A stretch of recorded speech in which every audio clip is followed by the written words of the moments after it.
I will call to order the Stillwater Economic Development Authority meeting for August 4th, 2025. Trustees, we have minutes on the consent docket. Move approval of consent. Second. Motion is second to approve consent. Please vote.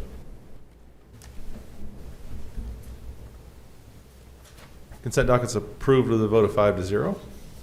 Takes us down to general orders and the Visit Stillwater annual report. Mr. Williams.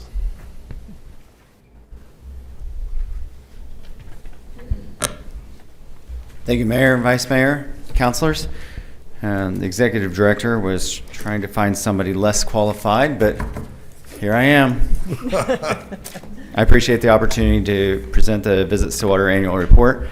I think everybody received a comprehensive copy of the overall document. Just know that is partly for you and that is partly for our accrediting agency. Visit Stillwater is accredited through the Destinations International, as are a lot of the DMOs in Oklahoma. And so the level of detail in there is as much for you as it is for them. We want everybody to see what it is that we're doing.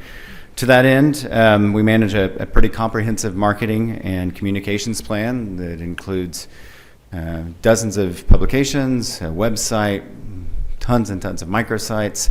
RED is constantly either on television, radio, or out in the public spaces, pushing what we believe to be the greatest community in all of Oklahoma and most of the Midwest. I can go through this line by line, but I don't think anybody necessarily wants me to do that. Some of the more interesting information I found was on page 35 and beyond, where you start getting into some of the analytics and metrics of how our success looks.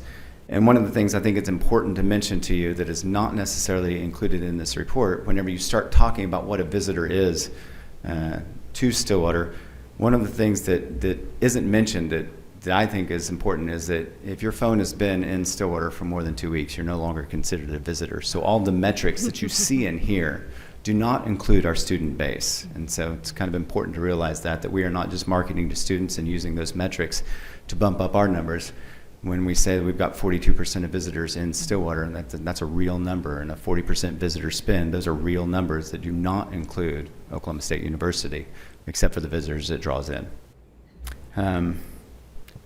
One of the things that I think has been a huge success is the calendar of events. As our media outlets grow more and more diverse, I find it harder and harder to find local summarized data, and I think Visit Stillwater does a really good job of that, and the community calendar is an integral part of my life, and I think a lot of business owners in Stillwater to kind of help you see what's going on, and if you've got staffing, how to staff up or staff down, and what to do with your family.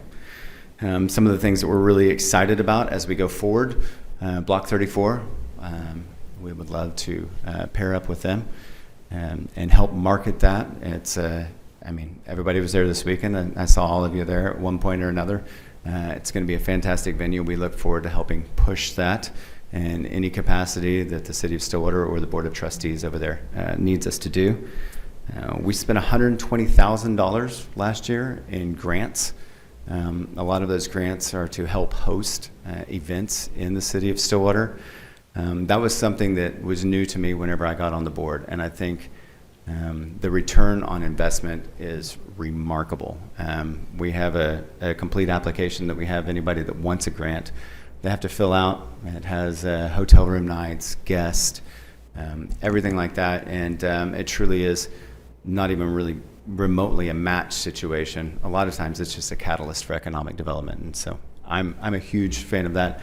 I don't have an actual metric in front of me for that 120,000, but I know it's at least a 5-to-1 that we're bringing in. I feel a little bit like we are the City of Stillwater's Leatherman tool, in that we can do a little bit of everything. Is it a campaign? We can help with that. Do you need the airport marketed? We're looking forward to handling that. And so we kind of feel a little bit like the catch-all, and we like that because I feel like we've got a very versatile team. It's a small team, but very nimble, can move very quickly, and execute very well.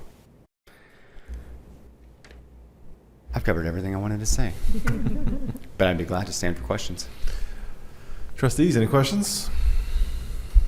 I would just say a couple of things, and I'm not even going to mention the calendar. That's what I always mention. But just what a great partner Visit Stillwater has been when we've had the OG&E agreement for the data center and that going to a public election, and the Stillwater Animal Welfare Building. Just a great partnership for them to message and communicate some of the needs for those things and help get the word out to the community. So, Thank you. And We're- Orange Glow. Loved Orange Glow.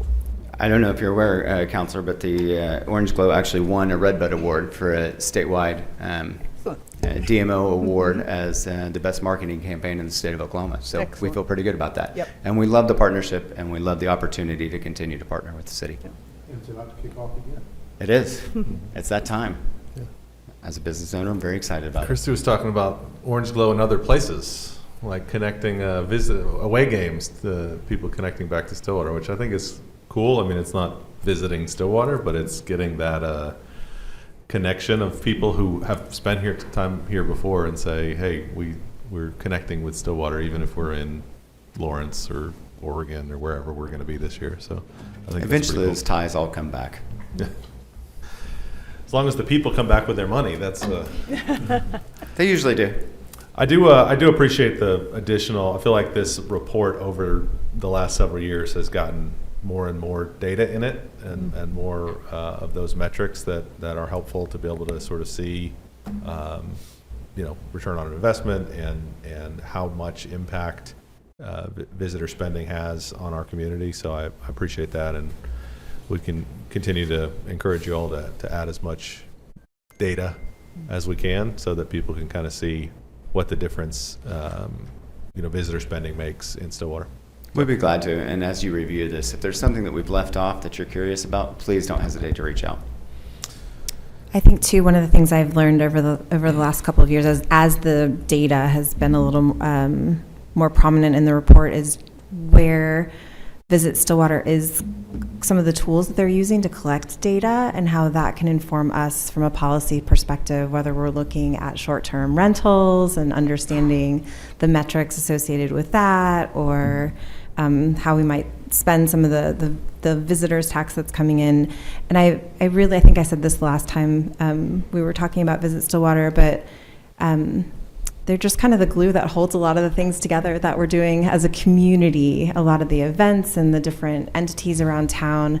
I feel like Visit Stillwater is always there, kind of connecting and helping us stitch that all together, and I'm really grateful for that. That's exactly the role we would like to play. Anything further? Thanks, Corey. Thank you for your Appreciate time. being here. Any reports from the officers of the board? Oh, no, sorry, hold on. Wait. We have a resolution. Item 6, resolution number resolution number CETA-2025-3. This is the sister resolution with the depositories, signatories for the depositories. I move adoption of ordinance CETA 2025-3. Second? General, yeah. We have a motion and a second to adopt resolution CETA Resolution, thank you. 2025-3. Please vote. That was the word. With a vote of 5-0, that resolution is adopted. Anything further from the officers of the board? Is there a motion to adjourn? Motion to adjourn. Second? We have a motion and a second to adjourn CETA. Please vote. With a vote of 5-0, the Stillwater Economic Development Authority is now adjourned. And at this time,